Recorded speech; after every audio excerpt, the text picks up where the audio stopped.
Alors avec un fichier 3D, on va essayer de faire des mesures.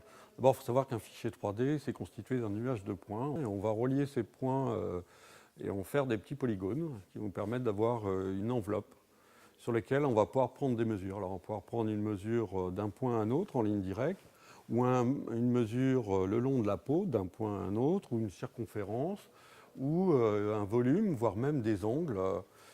Et à partir de ces mesures, on va pouvoir faire des comparaisons, on va pouvoir avoir des indicateurs, comme on parlait tout à l'heure, de la note d'état corporel pour la vache laitière. Alors pour l'instant, nous, on travaille avec l'INRA qui a une bonne vision des perspectives, des besoins futurs, et donc on se met à leur disposition pour essayer de trouver la meilleure technologie qui conviendrait, mais on est encore une fois dans les indicateurs pour optimiser la performance de l'élevage. Alors on parlait de vaches tout à l'heure. Le fait qu'on puisse mesurer l'état de santé quelque part de la vache au quotidien, on peut lui donner une ration alimentaire en conséquence si elle s'affaiblit pour que la production de lait n'ait pas une diminution, voire un arrêt. Quand on utilise un scanner dans le domaine du vivant, la contrainte, c'est effectivement de prendre la mesure, l'enveloppe, assez rapidement pour s'affranchir des contraintes. Parce que vous imaginez, si je prends un peu de fichier là et un peu de fichier là, finalement, je vais me retrouver avec un tour de poitrine beaucoup plus gros.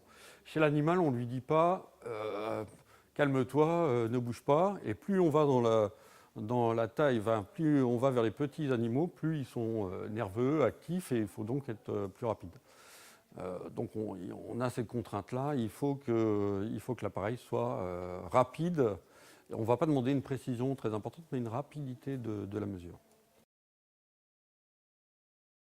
Alors je pense que c'est un meilleur suivi de l'exploitation et puis une certaine libération d'esprit, une tranquillité. Ça a été cité par les intervenants là. On peut imaginer aussi une notion de validation de l'impression de sentiment. Je pense par exemple quand les cochons vont partir à l'abattoir, en fait l'éleveur doit évaluer à peu près le poids pour qu'il soit le plus adapté aux besoins des abattoirs. En ayant un appareil qui mesurait, par exemple, alors il n'est pas fait encore, hein, mais un appareil qui puisse évaluer le poids de l'animal avec une bonne précision, ça conforterait l'éleveur dans de son imagination, enfin, dans ce qu'il peut imaginer sur le poids de l'animal. Et finalement, ça le formerait en même temps, c'est-à-dire qu'elle confirmerait que son intuition est bonne.